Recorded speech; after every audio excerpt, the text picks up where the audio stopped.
Shalom à tous, Baruch Hashem, Ashken, Baruch Helkenu. On a le souhait de continuer à prendre nos vitamines de Emouna.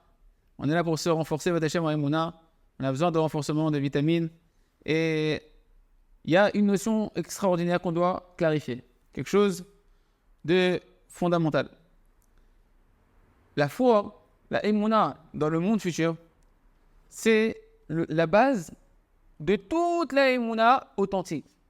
Il y a des fausses croyances. Et il y a une croyance qui est vraie, une Emouna qui est vraie. La base, nous on va apprendre la Emouna, on va se renforcer à Emouna. Alors il faut connaître déjà la base. C'est quoi la base?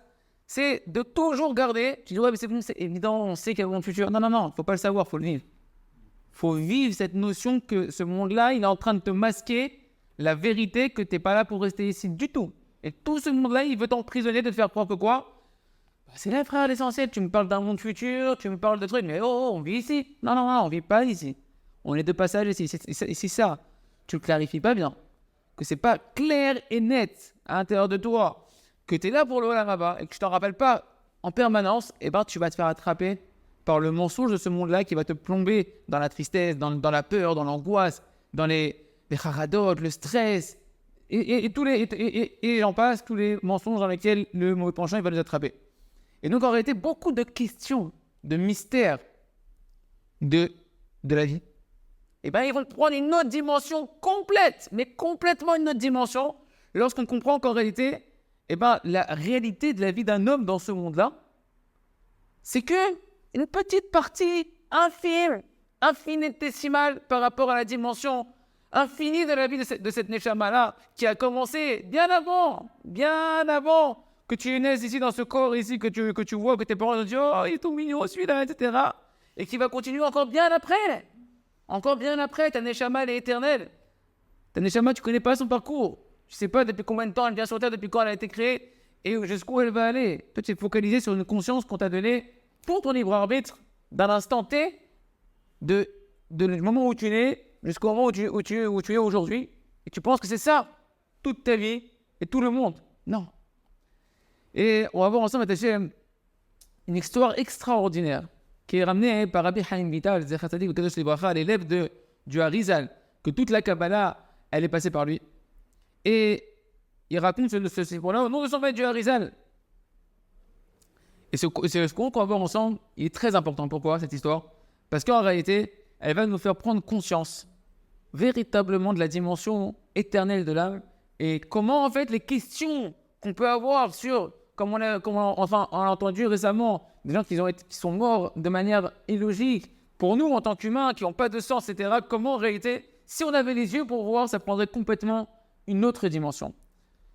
Un jour, dans une des communautés saintes du Ham Israël, il s'est passé un événement terrible, atroce, qui a réveillé l'étonnement de toutes les personnes qui étaient là-bas, de tous les gens de la communauté, des questions sur la conduite divine, comment Akadosh Baruch Hu, des plus petits aux plus grands de la communauté, ils se sont mis à avoir des questions sur Akadosh Baruch Hu face à l'atrocité de cet événement-là. Qu'est-ce qui s'est passé? Une jeune femme, qui elle venait d'une famille très importante.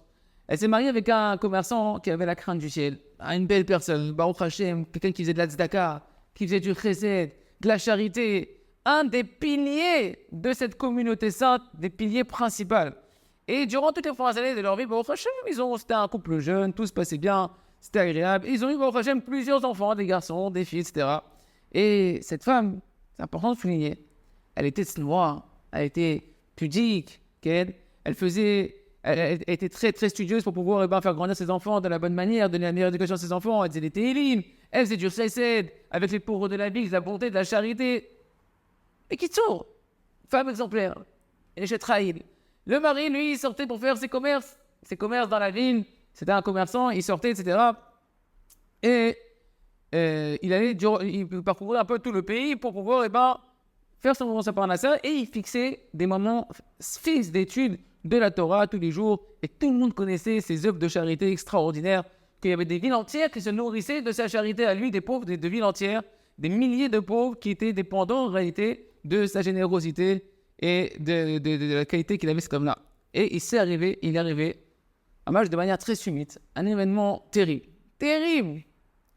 Où ça? Particulièrement dans cette ville-là, dans ce couple-là. Ce couple extraordinaire, tellement idéal, tellement parfait. Précisément chez eux, t'as trouvé que chez eux. T'as trouvé que chez eux, en gros. Les gens, ils vont dire quoi, Ribono, Shalom, t'as trouvé que cette famille, je t'en prie. T'as pas trouvé une autre famille. Tu peux pas prendre quelqu'un qui est cette famille d'Afka, tellement pudique, qui fait tellement de chesed, tellement de bonté, de charité. Chez eux, il va arriver un truc de terrible, un incident terrible. Qu'est-ce qui s'est passé? Leur fils, qui avait que 3 ans. 3 ans, Ribono, Shalom, 3 ans. Il a été tué d'une mort atroce par un ivrogne goy. Que Dieu nous en préserve. C'est pas une histoire fantastique, c'est pas une parabole, c'est une histoire vraie que le Harizal il raconte ce qui s'est passé. Et toute la ville, elle était en état de choc, de l'atrocité, et en plus que cette atrocité, elle touche une telle famille, de telles personnes. Et durant les 7 jours de deuil, alors bien évidemment, des milliers de personnes sont venues pour les consoler, des gens extrêmement importants, des rabbinim, etc., pour consoler les parents. Et beaucoup se sont mis à se poser des questions. Et il y a même parmi eux qui ont osé dire à voix haute, c'est ça le mérite de ce couple? C'est ça leur mérite de leurs bonnes actions? Pourquoi Hachem Yitbarach leur a fait une telle chose? Pourquoi avec une mort aussi cruelle? Et comme voit qu'ils ont commencé à tous avoir un peu des questions sur les conduites divines, sur la justice de la conduite divine, qui a commencé à affaiblir bien évidemment leur émouna. Il leur fallait des vitamines E. La vitamine E, il leur fallait de la émouna. Et ça les a automatiquement éloignés de la Torah, de la pratique et de l'enthousiasme du service d'Hachem. Par contre, le couple, extraordinaire.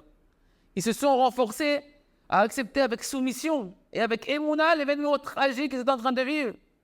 Ils ont accepté avec amour le décret divin qui planait sur eux. Et ils ont continué à reprendre leur vie, à faire un nouveau départ et à continuer leur vie comme au préalable. Mais ça ne s'arrête pas là dans l'histoire, les amis.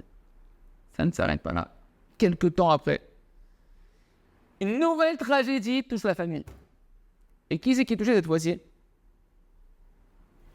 Le mari.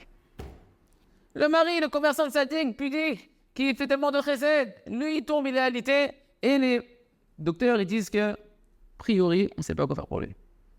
Il semblerait qu'il est en phase terminale. Shem Shor. Ils ont commencé à organiser des tfilotes dans les synagogues, partout, des minyanim entiers de prières, de teilim, des chaînes d'Hitmodedut, comme nous on fait aujourd'hui, Ken. Et de qui on parle? On parle du commerçant qui soutient toute la ville, tout le pays, c'est-à-dire tout le monde l'aime. Tout le monde voit qu'il vive, tout le monde vient lui rendre un petit peu tout le reste qu'il leur a fait. Et même un des chefs rabbiniques, des chefs spirituels de la communauté, il a décrété. Et il a dit, un homme qui a fait tellement de Torah et de mitzvot, il lui arrivera pas de mal, et il vivra. Tu vois le tzaddik, tu vois le grand, etc. et tout. Pas possible. Tout le monde crie à Kadosh Baruch Hu, il transperce les yeux. Et bien évidemment, quand tout le monde a compris que le docteur disait que c'était la fin, tout le monde se sont mis encore plus à intensifier les tfilotes, etc. Et combien ils ont été déçus? Combien toute la communauté a été déçue? Et comment ils ont été brisés lorsque, après quelques jours, le commerçant est parti. Comment c'est possible? Comment c'est possible si jeune? Une jeune personne qui fait que du bien toute sa vie, que du chesed, 35 ans. Il avait 35 ans quand il est parti. 35 ans, Ribono Shel Olam. Et cette jeune veuve, elle a perdu le soutien de toute sa vie, la source, toute sa joie de vivre, toute sa simra. Elle ne savait pas comment faire, comment combler la douleur terrible qui lui tombe dessus. Un enfant de 3 ans, maintenant, juste après, son mari. Et tout le monde a senti, bien évidemment, la douleur, la perte énorme. Et des questions se sont intensifiées sur Akadosh Baruch Hu dans leur cœur. Pourquoi un homme aussi bon, aussi tzaddik, il est pris de ce monde-là, de telle manière? Pourquoi nos prières, elles n'ont pas marché? Pourquoi nos prières, elles n'ont pas été écoutées? Pourquoi le tzaddik, il a dit qu'il allait vivre et il est mort? Et voilà que 2 ans sont passés après la mort du tzaddik. Après la mort du commerçant. Et après ces 2 ans-là, on se retrouve la veille d'un Shabbat. Et le fils de la maman, le fils aîné, il vient pour lui dire Shabbat Shalom.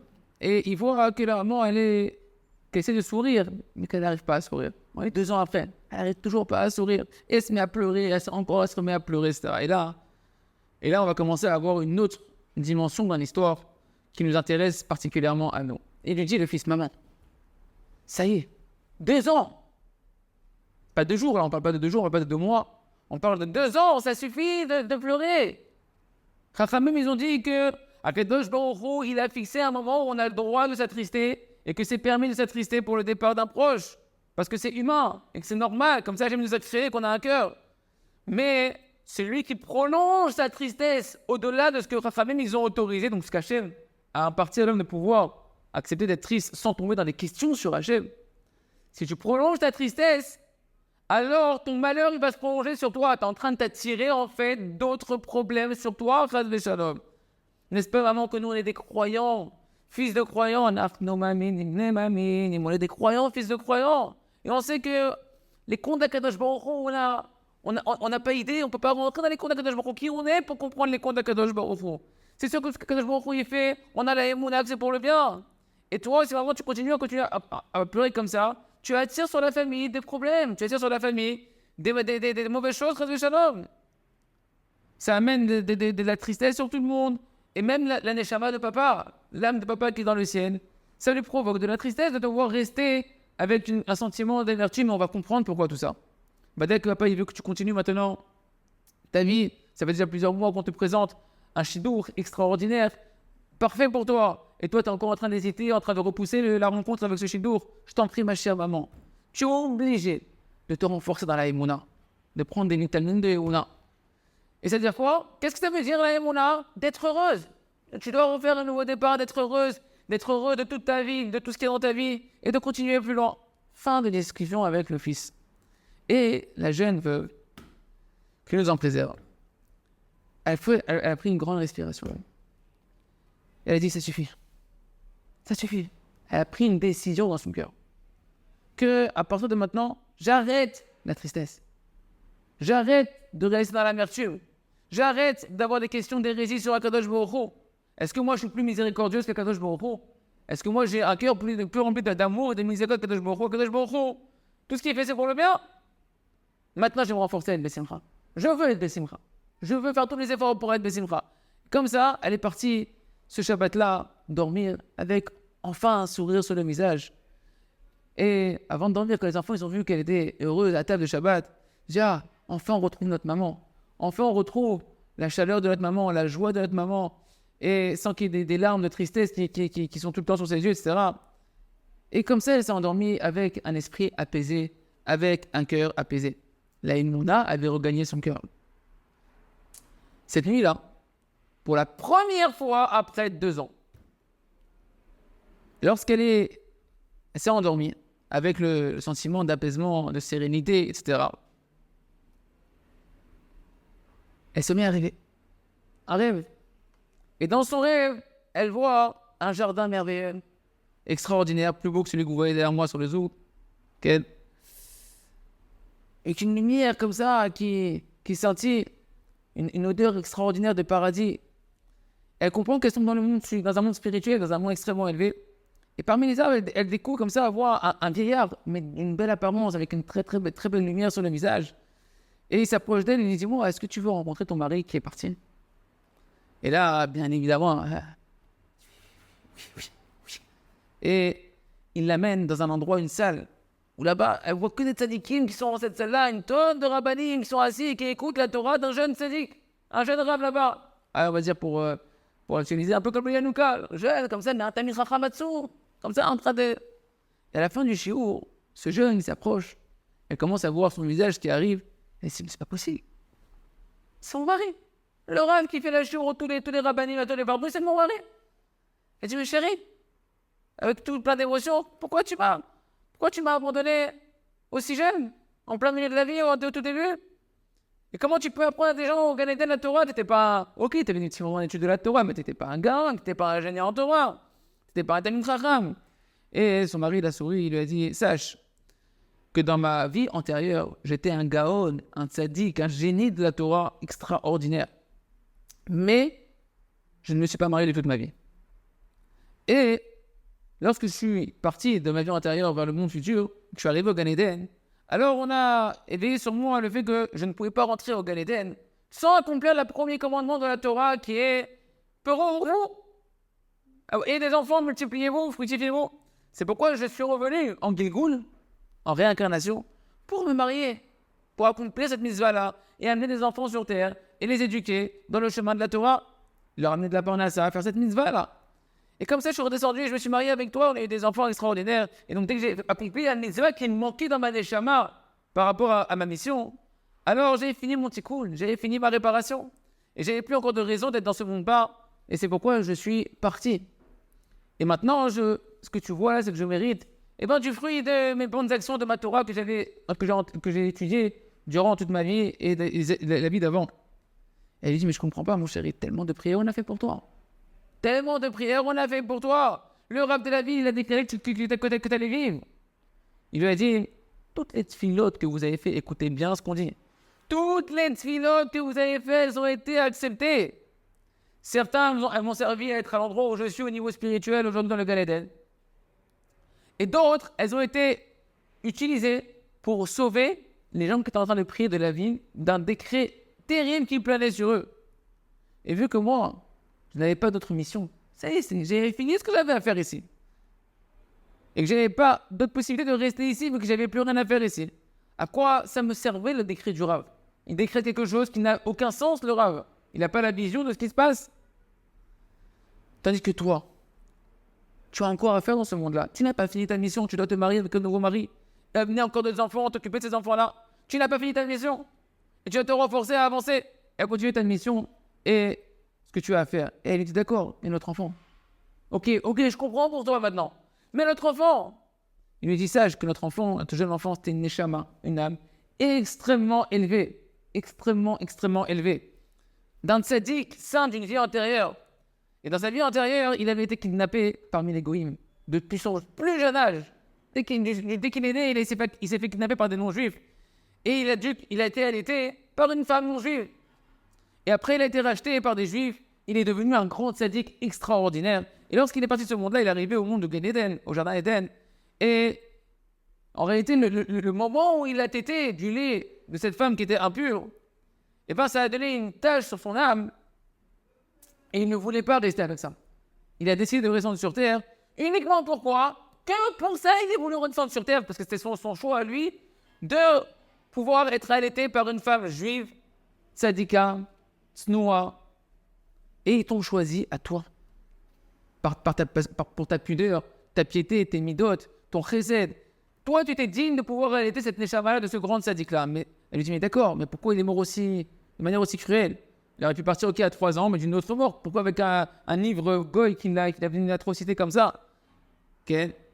Et là, il lui a dit, sache que notre cher fils, il voulait mourir à Kiddush Hashem.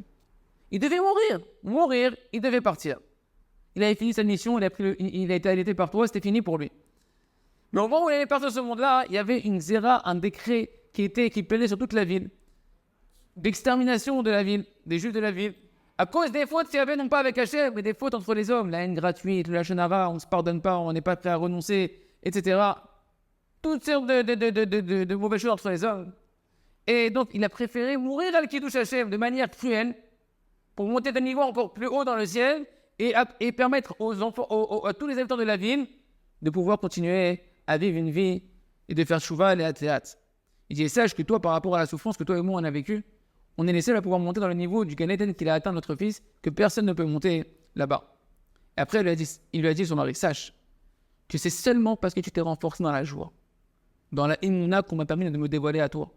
Parce que tant que tu étais en tristesse, c'était pour moi impossible de venir, il y avait une accusation terrible sur toi dans le ciel. On ne parle pas de quelques jours après, on parle du prolongement au-delà de l'autorisation des familles d'être triste. Et tu as failli perdre à cause de ta tristesse ton deuxième fils. Parce que ta tristesse prolongée était une accusation contre Kadosh Baruch Hu, comme si ce qu'Hachem faisait, c'était injuste. Et toutes mes prières que j'ai fait dans le ciel pour me dévoiler à toi, elles m'ont été refusées. Et là, il s'est tué.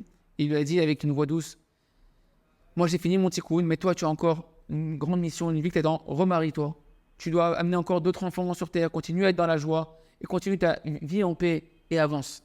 Et là, il est parti elle s'est réveillé de son rêve. Et bon, Hachem, elle voit un nouveau monde devant elle, des nouvelles couleurs. Elle a compris qu'en réalité, toutes ces questions qu'elle avait, que les gens ils avaient, elles étaient futiles, elles étaient vides de sens. Au moment où elle a compris que Akadosh Baruch Hu, il est tzaddik, v'yachar, qu'Hachem il est bon, qu'il est juste et qu'il est droit, et que c'est ça la vérité, qu'il n'y a pas de questions à avoir sur Hachem. On ne peut pas toujours avoir des réponses dans les rêves, les amis. On ne va pas tous recevoir toutes les réponses qu'on veut dans nos rêves. Et le seul conseil qu'on a, c'est de se renforcer dans la Emouna, la foi simple. De prendre ces vitamines de Emouna tous les jours, de se connecter, d'étudier, de parler à Kadosh Baruch Hu tous les jours. Et de prendre conscience que tout est sous le contrôle de Kadosh Baruch Hu. Tout ce qu'il fait, c'est pour le bien éternel de chacun qui le fait.